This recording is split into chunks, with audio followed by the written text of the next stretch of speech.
That's the highest form of trading that you can aspire to, but the explanation for how and why is way beyond the 2 hours in this workshop. Okay? So what do we have here? We have a situation where we don't know what's going to happen, do we? Because it can only take one person to invalidate that edge. One big trader can come into the market right here and decide that the price is high and he wants to sell. And there might not be enough traders in that market to absorb his selling, and it's going to blow right through support. Is there any possible way that we can know if and when that person is going to come into the market and do that? So what? Either one. But all I'm asking is that there's a possible way we could have known. Not unless you're psychic, right?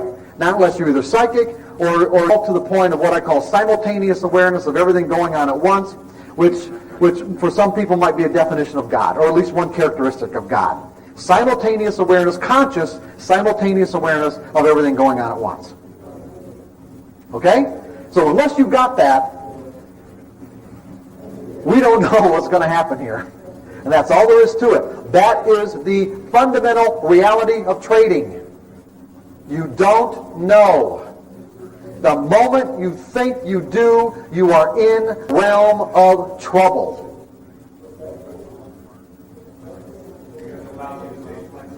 That's right. It allows you to stay flexible. So here's what happens.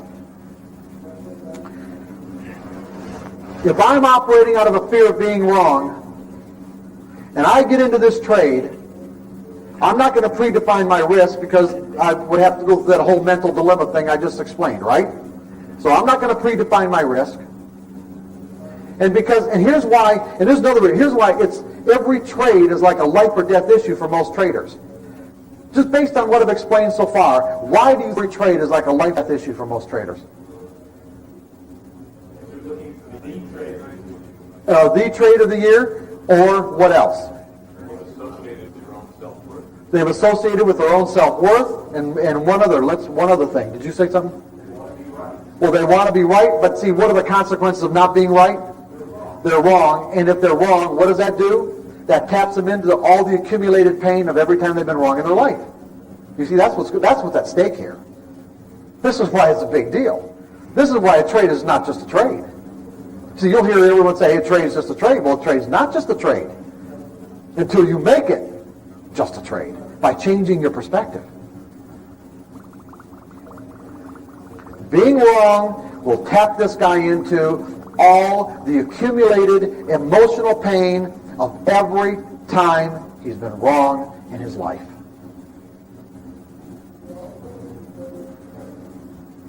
That's something I might want to avoid. Right? Okay, so let's see what happens while he avoids it. We'll do two things. We'll show the market going against him. We'll show the market going for him. So in this case, he gets in. The market maybe does something like this.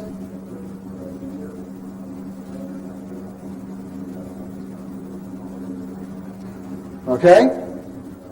Now, in a very general way, what we can say is that the market's offering him two kinds of information. Up ticks or up bars, or down ticks or down bars. Knowing that our minds are wired, predisposed to avoid pain, consciously and subconsciously, and that fear narrows our focus of attention. I want you to kind of visualize this concept. It narrows our focus of attention so that there are things we cannot see that are available to be seen, but we really can't see them. At least in that moment. So what I'm going to say is that fear narrows our focus of attention onto the object of our fear so that we end up creating the very experience we're trying to avoid. Because what does fear do? It tells us there's a threat of pain out there. The environment is expressing itself in a way where there is a threat of pain. So fear causes us to narrow our focus of attention, And the bottom line is, the manifestation of it is, we end up actually creating the very experience we're trying to avoid. He's trying to avoid being wrong. Well, guess what? He's going to make himself wrong by the way he focuses his attention. So if I'm afraid of being wrong, my mind is going to automatically avoid pain. What bars am I going to narrow my focus of attention on, giving all kinds of significance to? The up bars or the down bars? The up bars, right. The up ones. Because the up ones take me out of pain. See, the up ones are the information that takes me out of my pain. So all I need is maybe one uptick for every 5 or 6 down ticks. And every time I get that uptick, I go, oh, it's finally all over. Whew, that was a tough one, man. Boom, boom, boom, boom. Get another up, oh, it's finally all over. It's finally all over. See, what I'm doing here is that the market is expressing itself. It has a perspective here. The perspective is the collective behavior of every individual participating is creating a downtrend. Lower lows and lower highs, more downticks in relationship to upticks. My mind needs to be open so that I can perceive this. But if I'm operating out of a fear of being wrong, I'm just going to focus on, or to whatever degree, let's put it this way, to whatever degree I'm operating out of a fear of being wrong will be the same degree to which my focus narrows. So that it could narrow to such a point where I virtually am oblivious to anything but just even the minutest little uptick. And everything else gets filtered out. So, when does this guy get out of the trade? And what gets him out of the trade? Margin call can get him out. That's one way. What's another way?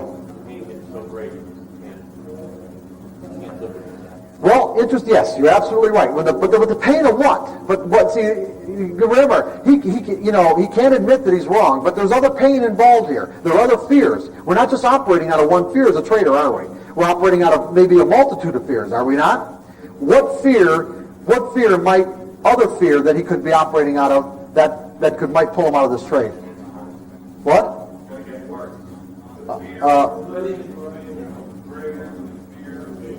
Exactly. In other words, here's what's happening. I've got my fear of being wrong that's making the possibilities, what's evident, what's going on here, virtually invisible to me. But in the back of my mind, I've also got this other fear that's welling up. Each down tick, I'm losing more money. Now, I don't like losing money because that taps me into the accumulated pain of every time I've lost something in my life, right?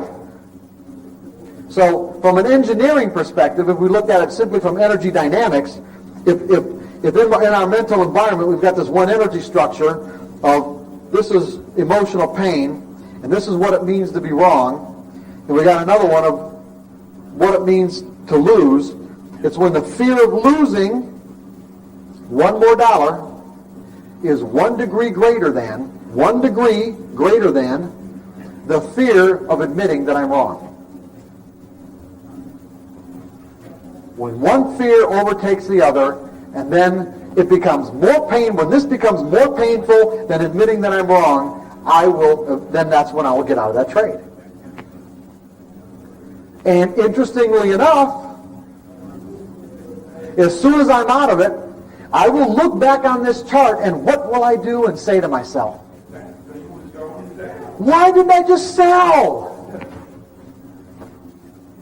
See, yeah, we couldn't see it then. Now we can see it. See, the fear, we're out of it now. It's done. We're in it, basically. We've acknowledged that, okay, I was wrong, and now everything that was invisible becomes apparent.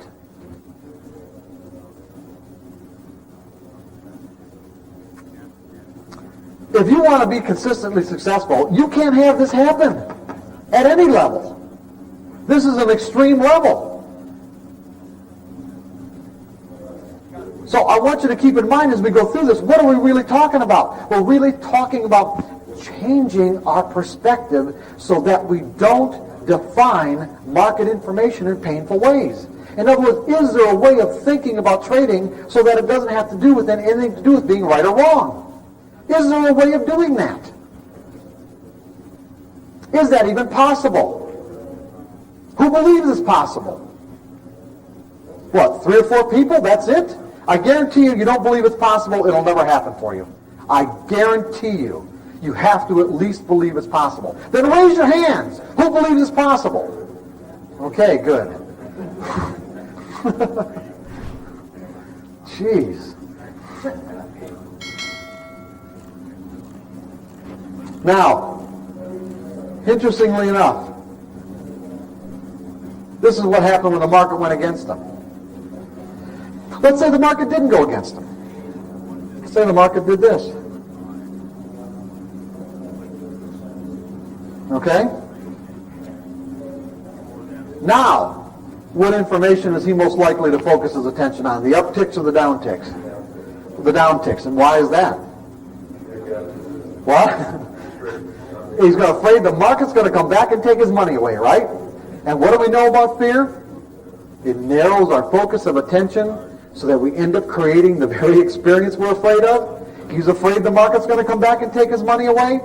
So who takes his money away? So the first little retracement he gets, he's out here. He's out here for sure. And he focuses on exactly the opposite information. If the market goes against him, if he's a buyer, he focuses on the upticks. The market goes for him, he focuses on the downticks.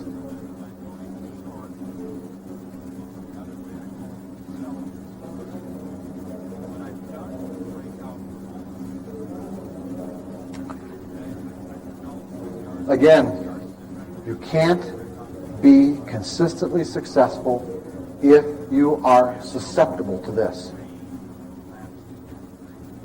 And this is what makes trading so difficult. This is what makes trading so elusive. This is what makes trading feel like you've always got it. You've always got it just right in the grasp.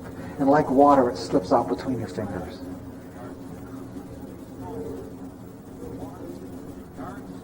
Because we're dealing with mental perspectives.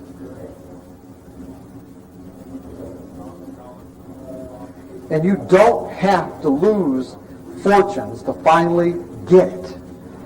In other words, to make these kinds of shifts does not require that you lose a substantial amount of money or put yourself in a circumstance where there's so much pain that you finally decide to change the fabric, let's say, of the way you think about the market so that you can do it successfully.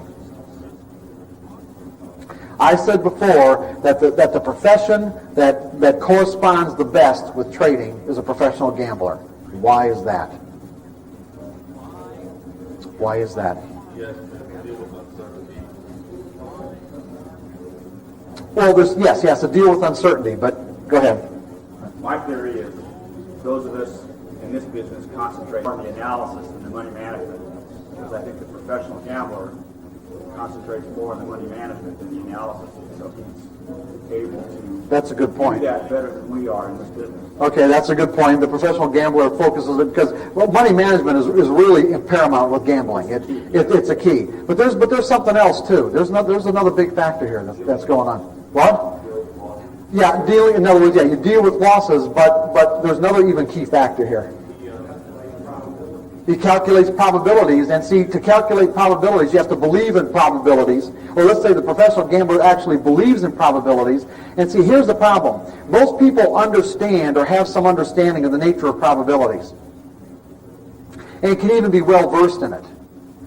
But what they don't know is that they have not integrated what they understand at a functional level inside their mental environment. They may understand probabilities. It doesn't mean you can function in probabilities.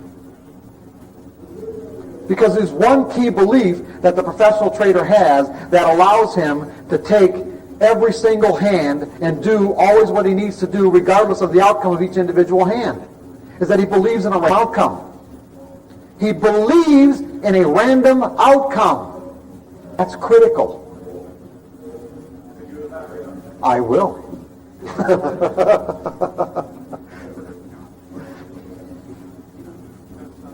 Think about casinos. Now think about this. Think about the paradox here. Most traders don't believe that the market generates random outcomes. And this is a problem because what you have, this is a problem for our minds to deal with. You have consistent patterns. You have patterns that repeat themselves consistently throughout the market, right? With statistical reliability also implying probabilities. But with statistical reliability, our mind wants to focus on the consistency because we don't want to deal with the uncertainty. But see, the outcome to each individual pattern is what? Random in relationship to the outcome of the last time it showed up. In other words, there's a random distribution between wins and losses. That the outcome to each individual pattern is statistically independent from one another. That's what you need to grasp. That's what you need to believe at the very core of your trading personality. That every time this support shows up, if it's going to show up, if let's say I'm looking, I've got a crystal ball and I'm looking into the future and I say in the next 3 weeks on a 30-minute chart, this is going to show up 20 times. Is there anyone in this room, or could I tell you in advance, even though statistically in the past I would say support under certain circumstances, depending on the lengths of these waves and how long they lasted and all kinds of other little criteria I might use, is that out of these 20 trades, 15 of them, it's going to break support and keep on going. And 5, it's not. Is there any way that anyone could tell me out of the next 20 trades which of those 15 are going to be the winners and which of those 5 are going to be the losers?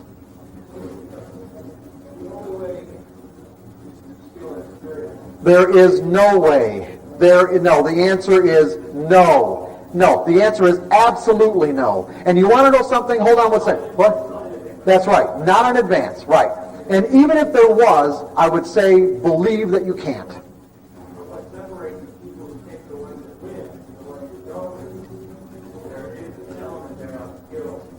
There could be an intuitive element there, yes. But that's not what we're talking about right now, because most, unless you're really advanced and you've got these fundamental perspectives that are so essential, all you're going to do with intuitive trading is you're going to sabotage your own intuition. And I guarantee you there isn't anything worse than a trader. You're talking about extreme levels of exasperation for a trader who can feel and sense what the market's going to do.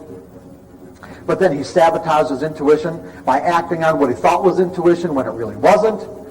And, now he can't make a distinction between the two. And so then he's immobilized and doesn't do anything at all and just watches these opportunities pass him by. It's the worst feeling in the world.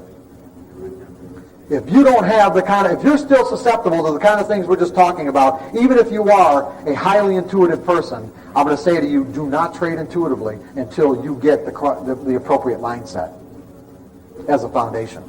So let me get back to this. Is there any way to know in advance which 5 are going to be the losers and which 15 are going to be the winners? No. So what is that? Go ahead. Oh, you're absolutely right. No, you're right. There could be 1 winner and 19 losers. There's no way to know. That's right. But the point that I'm making is that there is a random distribution between wins and losses. It isn't any different than flipping a coin. If I flip the coin 100 times, what's my distribution between wins and losses? Heads and tails. About 50-50, right? If I get 10 heads in a row, what are the odds that the next flip is going to be heads? It's still 50-50. It means there's no statistical relationship between this flip and the last. And that's the big problem with trading, is that we have to learn to believe that there's no statistical relationship between the outcome of the last trade and the outcome of the trade that we're about to put on. Because when we learn to believe that, when we learn to believe it, we will be taking trading out of a right and wrong context. What it'll do, it'll take on the quality that has nothing to do with being right or wrong. Do you get worked up if you flip a coin and you're wrong? Does it tap you into all the accumulated pain of every time you've been wrong in your life? What? Well, You don't create self-help.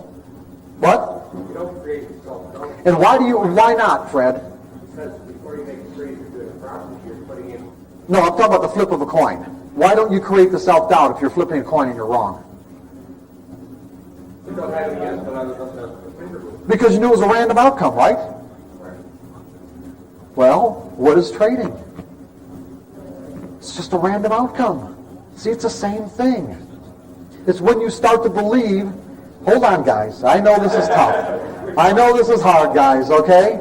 But it's when you believe that it isn't that you put trading into a right or wrong context that creates the potential to tap you into pain that then starts narrowing your focus of attention where you end up creating what you're trying to avoid.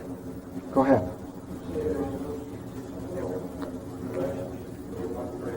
Correct.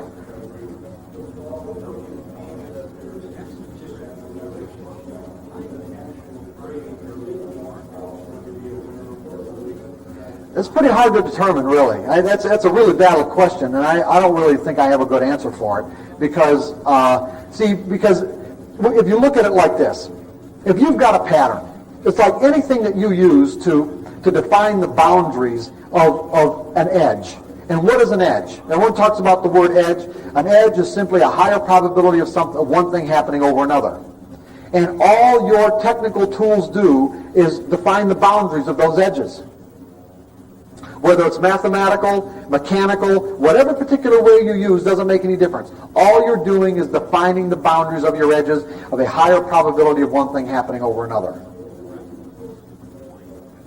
But go ahead. Yeah. Oh, okay, that's what you asked me. Okay, go ahead.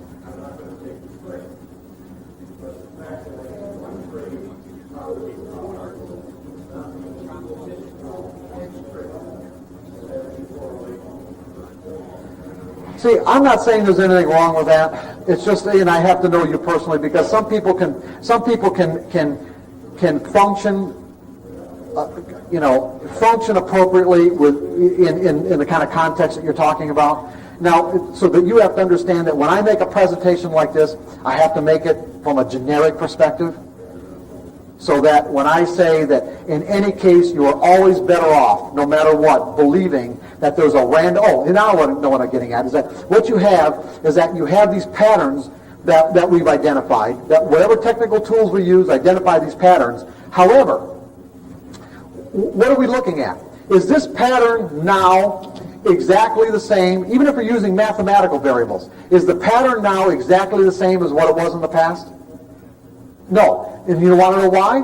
Because unless every single person who created the pattern in the past would have to be present in this now moment, interacting exactly the same way with everyone else, so that the two patterns are absolutely identical. So that what happens is that if there's one person now that's different, just all you need is one, than what there was the last time the pattern showed up, then what we have is something that's similar, but not identical.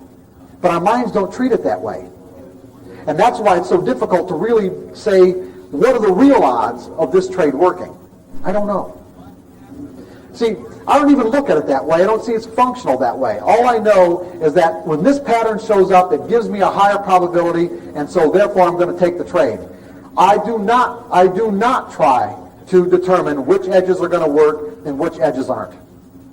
If I've determined that my edge is valid, in other words, the variables that I use give me that higher probability, I, like the casinos, okay, because that's what casinos do. What do they have? You've got corporations spending hundreds of millions, if not billions of dollars on casinos and buildings, attracting people into their environment where the outcome of what they do, focused on the outcome of a game that has a random outcome, purely random outcome. And they make consistent money. They make consistent money. That's because they are not concerned with each individual event. Meaning that if, blackjack, if you've got 100 hands that are being played, you don't see the pit bosses fretting over each individual hand. They know they have the odds in their favor based on the rules of the game.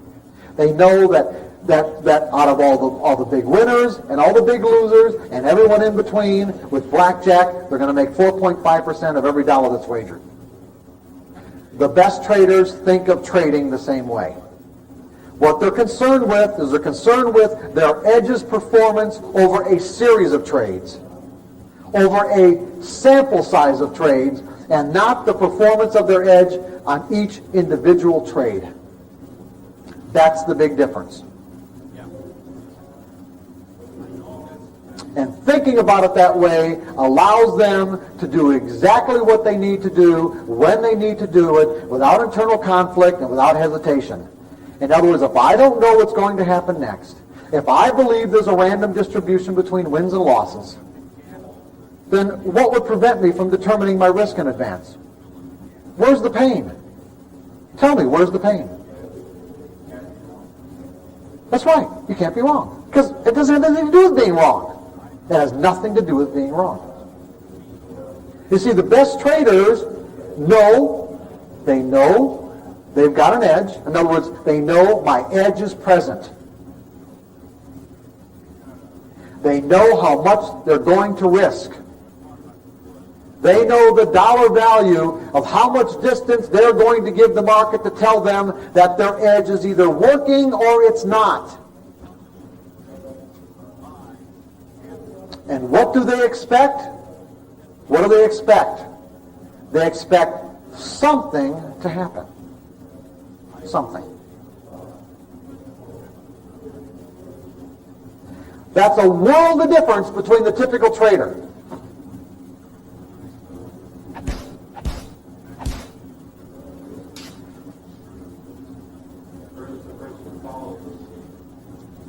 Right.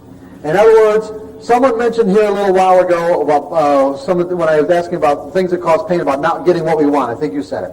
Yeah. What's one of the, let's say, if you were to rank anything at the top of the list in terms of causing something has a potential to cause emotional pain, it is not getting what we want. In other words, an unfulfilled expectation. And what is an expectation? It is our mental representation of some future moment in the environment. In other words, our wants, our needs, our goals, our desires are generated from within, and we fulfill ourselves in the external environment as we interact with it. When what's out here corresponds 100% with my mental representation of what it's going to be, like I said, in some future moment, 1 second from now, 10 seconds, a minute, a day, whatever, when there's 100% correspondence, how do I feel? Great. We get it. Yes, there's a sense of well-being, like, whoa, the environment. I mean, it's like I am in sync with the environment, and it's like, there's a sense of well-being that I've got control over my life. When the environment does not correspond with my mental representation, how do I feel? That's right. I feel lousy. The emotional pain can be extreme.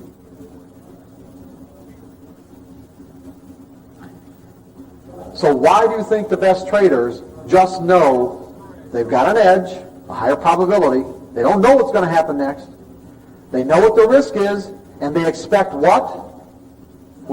They expect something to happen. Something.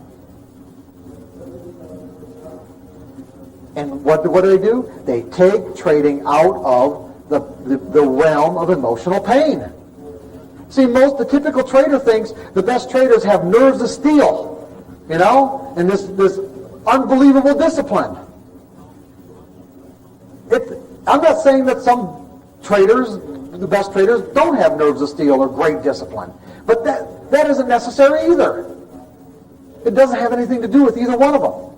They don't define information in painful ways.